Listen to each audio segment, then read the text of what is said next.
आषाढ़ी पूर्णिमा आने वाली है, जिसे हम सब गुरु पूर्णिमा के नाम से जानते हैं। आप सबका स्वागत करते हुए आज मैं आपको गुरु का महत्व व रहस्य समझाऊंगी। चलिए, एक शहर से बाहर एक आश्रम में एक संत और उनके दो चेले गोविंद और नारायण रहते थे। भिक्षावृत्ति से वे जीवन यापन करते थे। एक दिन संत जी ने चेलों से कहा, यदि आज कुछ अच्छा और स्वादिष्ट मीठा मिल गया तो प्रभु को उसका भोग लगाएंगे। अब चेले भिक्षा मांगने के लिए चले गए। गोविंद फल सब्जी वाले के पास गया, भाव पूछा तो वह बोला, फल लो या सब्जी, सब 1 रुपये किलो है। आगे वे मिठाई वाले के पास गया तो उसने भी कहा, कोई सी भी मिठाई ले लो, सब 1 रुपये किलो हैं। अब चेले ने भिक्षा में जो पैसे मिले थे उनसे उसने फल सब्जी और मिठाई खरीद ली और गुरुजी के पास आ गया। थैला देखकर गुरुजी बोले, गोविंद, आज भिक्षा में ऐसा क्या मिला है जो तुम्हारा थैला इतना भारी हो रहा है? चेला बोला, गुरुजी, मुझे फल सब्जी और मिठाई सब कुछ 1 रुपये किलो मिली हैं, इसलिए भिक्षा के पैसों से मैं ये सब खरीद कर लाया हूँ।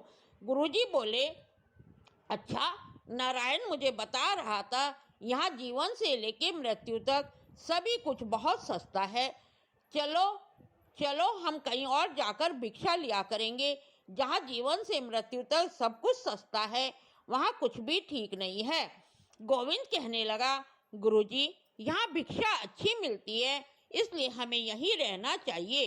चेले की इच्छा जानकर गुरुजी ने कहा, मैं तो दूसरे आश्रम में रहूँगा, तुम्हें यहाँ रहना है तो तुम यहाँ रहो, वरना चलो कहीं मुसीबत में ना आ जाओ। चेले को लगा, यहाँ तो खुद ही सब कुछ सस्ता है, फिर मुसीबत कैसी?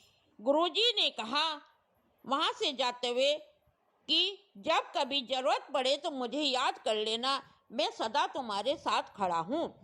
कुछ दिनों के बाद शहर के राजा के यहाँ एक आदमी रोता पीटता हुआ आया। बोला, दुहाई महाराज दुहाई। राजा ने पूछा, क्यों रोते हो, क्या हुआ? तब वे फरियादी बोला, महाराज, एक बनिए की दीवार गिरने से मेरी गाय मर गई है। राजा ने उस बनिए को बुलाया और कहा, क्यों रे बनिए, इतनी कच्ची दीवार क्यों बनवाई जो गिर गई और गाय मर गई? बनिया बोला, महाराज, इसमें मेरा कोई दोष नहीं है, दीवार तो मजदूर ने बनाई है। मजदूर को बुलाकर पूछा गया, क्यों कच्ची दीवार बनाई? मजदूर ने कहा, इसमें मेरा भी कोई दोष नहीं है, जब चूने वाले ने चूना ही खराब बनाया है। तब राजा ने चूने वाले को बुलाकर पूछा, ऐसा चूना क्यों बनाया जो दीवार न चली? वह बोला, इसमें मेरा कोई दोष नहीं है, चूने में पानी मिस्त्री ने अधिक मिला दिया होगा। राजा ने मिस्त्री को बुलाया और पूछा, पानी क्यों अधिक मिलाया? वह बोला कि महाराज, इसमें मेरा कोई दोष नहीं है, मशक वाले ने बड़ी मशक बनाई जिसमें पानी ज़्यादा आता है। मशक वाले को बुलाया गया और पूछा गया, क्यों बड़ी मशक बनाई? वह बोला कि महाराज, गडरिये ने 1 रुपये में बड़ी भेड़ मुझे बेच दी थी, जिसके कारण मशक भी बड़ी बनी। अब गडरिये को बुलाया गया तो वह बोला, महाराज, उस समय कोतवाल की सवारी आ रही थी, मैंने जल्दी में 1 रुपये में बड़ी भेड़ बेच दी। कोतवाल को बुलाया गया। कोतवाल से पूछा गया कि तुमने ऐसी धूमधाम से सवारी क्यों निकाली? तो कोतवाल बोला, महाराज, इसमें मेरा क्या दोष है, मैं तो हमेशा ही इतनी बड़ी सवारी धूम से निकालता हूँ, फिर आज मेरा क्या कसूर है? राजा ने कहा, सारी गलती यहीं से शुरू होती है, इसलिए इसे फांसी पर लटका दो। अब राजा के सिपाही कोतवाल को पकड़कर फांसी के फंदे तक लाए। फांसी का फंदा बड़ा था और कोतवाल दुबला पतला था। तब सिपाही आपस में कहने लगे, भाई, गाय के मरने के उस पर किसी न किसी को तो फांसी देनी पड़ेगी, चलो किसी इस मोटे आदमी को ढूंढ लाते हैं। तब वे ढूंढने गए तो उन्हें गोविंद मिठाई खाता हुआ हष्ट पुष्ट दिखाई दिया। उन्होंने उसे पकड़कर कहा, चलो तुम्हें फांसी के लिए जाना है। गोविंद बोला, मेरा क्या अपराध है, मुझे फांसी के लिए क्यों ले जा रहे हो? वे बोले, कि कोतवाल को फांसी का हुक्म था। फांसी का फंदा बड़ा है और वे पतला दुबला है।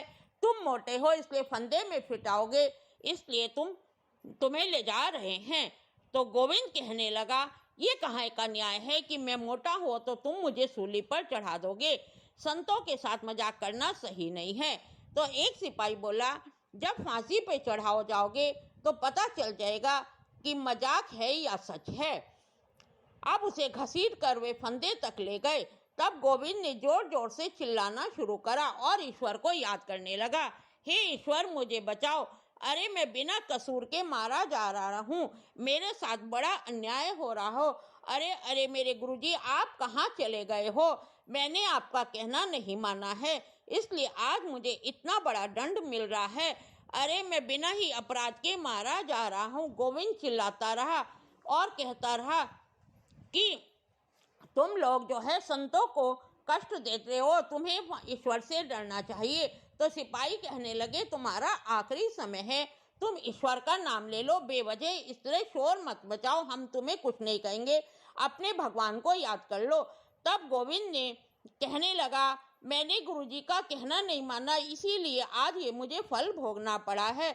बचाओ गुरुजी बचाओ, मैं सचमुच अपराधी हूँ आपका, मेरे अपराध को माफ करके गुरुजी मुझे बचाइए। तभी भगवान की प्रेरणा उसके गुरुजी को होती है और गुरुजी भगवान की प्रेरणा से गोविंद के पास आकर कहते हैं, अरे गोविंद तुम्हारी ये दशा कैसे हो गई? तब वे उसने सारी बात बता दी। तो गुरुजी बोले, नारायण सब ठीक कर देंगे। और उन्होंने सिपाहियों से कहा, मुझे अपने शिष्य को अंतिम उपदेश देने हैं, इसलिए तुम थोड़ा दूर हो जाओ। अब वे सिपाही बोले, चलो कोई बात नहीं, अब समय आ गया है इसका अंतिम, आप अपने चेले को अंतिम उपदेश जरूर दीजिए। बस उन्होंने कान में कुछ कहा ही था तो गोविंद बोला, अगर ऐसी बात है गुरुजी तो मैं हंसता हंसता फांसी पर लटक जाऊंगा। गुरुजी बोले, मैं तुम्हें कह रहा हूँ कि फांसी पर मैं लटकूंगा, तुम मेरी बात क्यों नहीं मान रहे हो? तब गोविंद बोला, स्वर्ग जाने में क्या बूढ़ा और क्या जवान, आप तो सिद्ध पुरुष हैं, आपको तो स्वर्ग और नरक से कोई मतलब नहीं है, इसलिए आप मुझे ही फांसी पर चढ़ जाने दीजिए जिससे मैं स्वर्ग चला जाऊं। अब उनकी घुसपुच को देखकर राजा कहने लगा कि क्या मामला है? तब सिपाही बोला, महाराज चेला कहता है मैं फांसी पे चढ़ूंगा और गुरु कहता है मैं फांसी पे चढ़ूंगा, पर बात मालूम नहीं। राजा ने गुरु से पूछा, बाबा जी आप फांसी पर क्यों चढ़ना चाहते हो?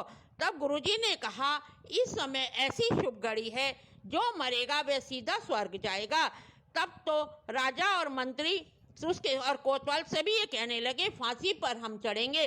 गोविंद तब भी बोला, जब मेरे लिए आदेश है तो मैं ही चढ़ूंगा। तब एकदम से राजा बोला, बाबा जी राजा के होते हुए भला कोई और दूसरा भी स्वर्ग जा सकता है क्या?